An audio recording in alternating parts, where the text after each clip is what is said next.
Shout out to the supporters of Tupac Was Lyrical.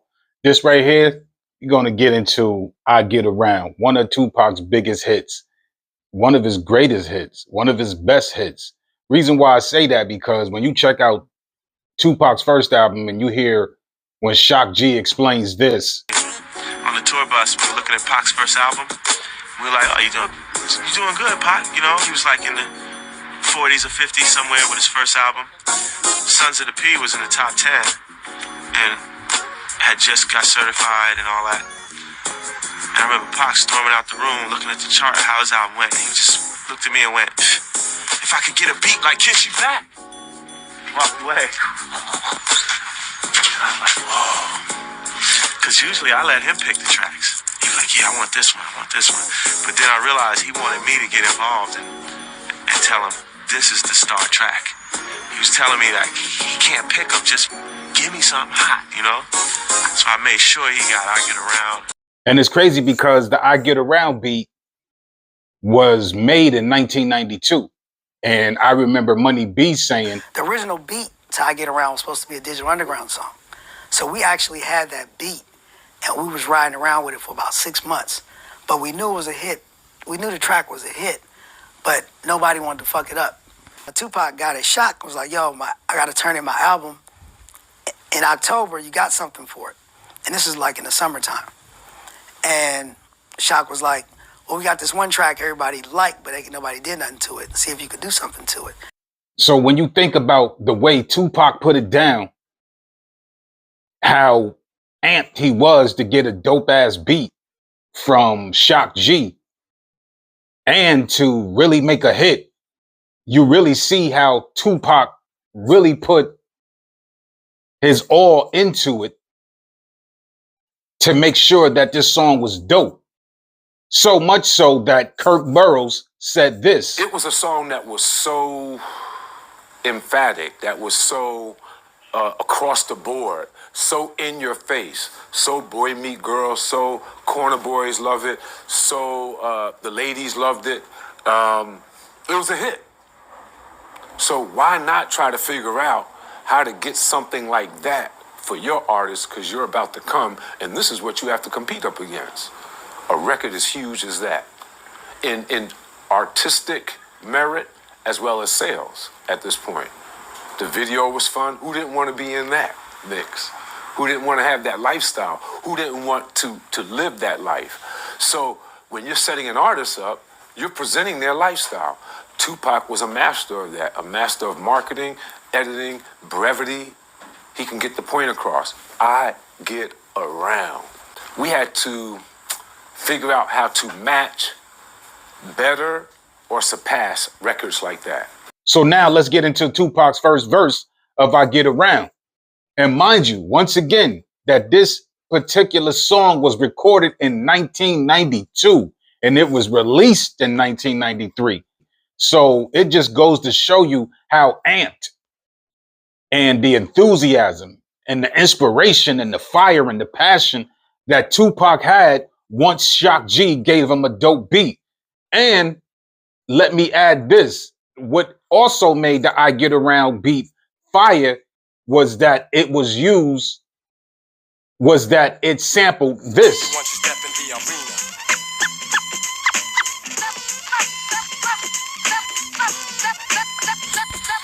It sampled DJ Premier Gangstar Step Into the Arena, which was dope. Now let's get into Tupac's first verse. Back to get wrecked. All respect to those who break their neck to keep their hopes in check. Cause though they sweat a brother majorly. And I don't know why your girl keeps paging me to tell me that she needs me. Cries when she leaves me. And every time she sees me, she squeeze me. Lady, take it easy. Hate to sound sleazy, but tease me. I don't want it if it's that easy. Hey yo, bust it. Baby got a problem saying bye-bye. Just another hazard of a fly guy. Your ass wide don't matter. My pockets got fatter. Now everybody's looking for the ladder. And ain't no need in being greedy. If you want to see me, try to keep a number, baby, when you need it. And I'll be there in a jiffy. Don't be picky, just be happy with this quickie. But when you learn, you can't time it down, baby doll. Check it out. I get around. On Tupac's first verse, he said, back to get wrecked. All respect to those who break their neck to keep their hoes in check. And though they sweat a brother majorly, and I don't know why your girl keeps paging me. She tells me that she needs me, cries when she leaves me. Every time she sees me, she squeezes me. Lady, take it easy. I hate to sound sleazy, but tease me. I don't want it if it's that easy. Like that flow right there, that shit was fire. I don't know what inspired him to do that. This is 1992 when the song was recorded, but it came out in 1993. So you have to go back and do the math, do the research, and see who was out there in 1992. I can't think of anybody in 1992 who was really rapping like that. You know what I'm saying? So Tupac was doing him as many MCs of the early 90s were. Nobody sounded alike. You know, nobody sounded alike. Niggas wasn't trying to bite, wasn't trying to copy. It wasn't none of that stuff. Then he says, hey, yo, bust it. Baby got a problem saying bye-bye. Just another hazard of a fly guy. He said, just another hazard of a fly guy. You ask why it don't matter. My pockets got fatter. Now everybody's looking for that ladder of success. You know what I mean? Everybody trying to climb up to the top. He said, there ain't no need being greedy. If you want to see me, dial that beeper number, baby, when you need me. And I'll be there in a jiffy. Don't be picky. Just be happy with this quickie. Now, that was just dope how Tupac would just throw them lines in like that. And then he says, when you learn, you can't tie me down, baby doll. Check it out. I get around. That's the first verse. And when you check out how this is just a year after Tupacalypse now. And as I mentioned in previous videos, that Tupac evolved with each album. So by the time he started working on the second album, which they started recording in 1992, you can almost say immediately after Tupacalypse and after the movie Juice, Tupac was right back into the studio, fired up, ready, especially when he was upset that his debut album wasn't doing so well. So he really, really wanted to lay it down. He didn't sound like no other rapper. He didn't sound like Tretch. He didn't sound like Rakim. He didn't sound like KRS-One. He didn't sound like Cool G, Chubb Rock. You know, this is 1992. He ain't sound like nobody. Nobody at the time. He sounded like him. And yes, he was lyrical. And if you don't think that this shit right here was lyrical, you're sadly mistaken. He can construct a dope song, so much so that we know that Tupac originally wrote all the verses for I Get Around, even though Money B decided to write his own verse. As you can see that Tupac had that passion, that fire, and just ready to lay down those verses with the quickness, with the swiftness, and get it out there. Now, it's crazy that when you think about this, like I said, this song was actually recorded in 1992 and it wasn't released until 1993. They ain't make the video. They didn't make the video until 1993.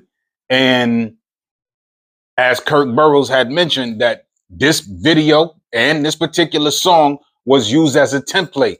So much so that you could see that in certain videos that was being made. And Tupac even thought that De La Soul had took shots at Tupac on their song Ego Trip, which was not necessarily in the song, but in the video with this scene right here. Now let's get into that second verse. Fingertips on the hips as I tip, gotta get a tight grip, don't slip, loose lips ain't shit, it's a trip.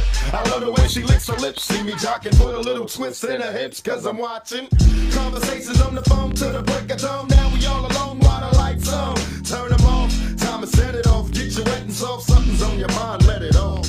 You don't know me, you just met me, you won't let me, well if I couldn't have me, why you sweat me? It's a lot of real G's doing time, cause the movie picked the truth and told the lie. You picked the wrong guy, baby, if you're too fly, you need to hit the door, search for a new guy, cause I only got one night in town, break out a B-clown, baby doll, are you down, I get around. Now watch this on the second verse. See, I'm gonna break it down slowly so you can really hear how dope Tupac was. He said, fingertips on the hips as I dip. Gotta get a tight grip. Don't slip. Loop's lips, sink ships. It's a trip.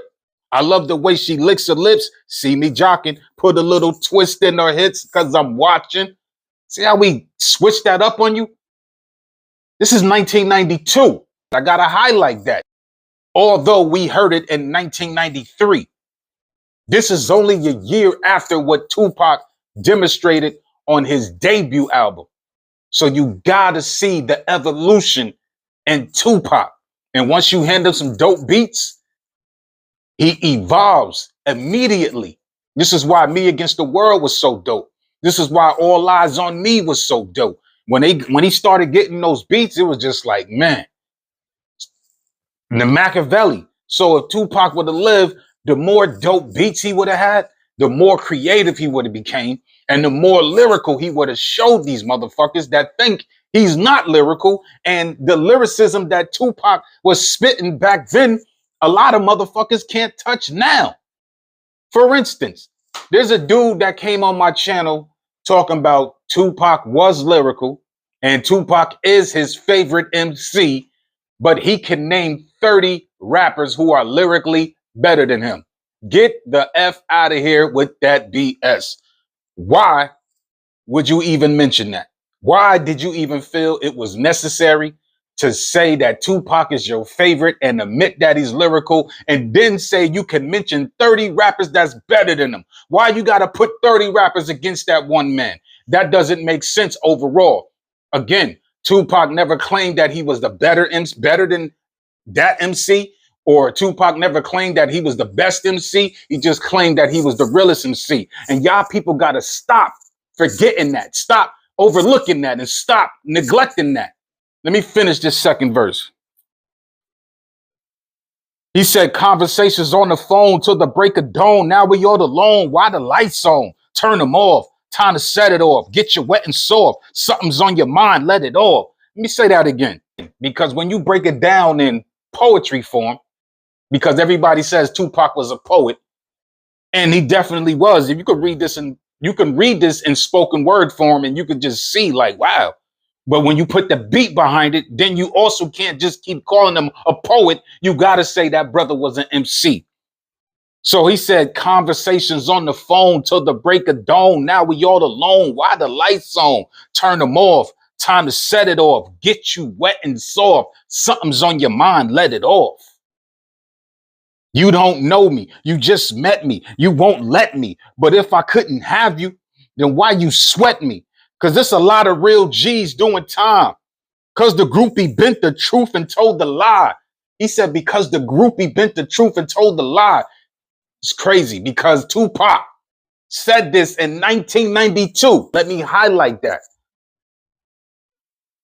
He said this in 1992. 2 years later, a groupie bent the truth and said some lies, which caused Tupac to go to prison. This groupie that bent the truth is a groupie that definitely changed the dynamic of the hip hop game. You picked the wrong guy, baby. If you're too fly, you need to hit the dough. Search for a new guy. Cause I only got one night in town. Break out or be clown. Baby darling, you down, I get around. And that right there, when he says I get around, he's basically saying I'm promiscuous. It's crazy because Tupac had to say that in this clip right here. I'm not married. You know what I'm saying? That's not a crime for me to be promiscuous. It's not a crime for me to be with any girl I want to be with. It's a crime for that girl to turn that into a rape charge. He's basically telling the news reporters, yo, I get around. I get around, and I got in trouble because a groupie bent the truth and told a lie. You have to understand how dope I Get Around really is. And I did a survey saying who gave Tupac his best hit. I chose I Get Around because everything that was mentioned in this video, we out.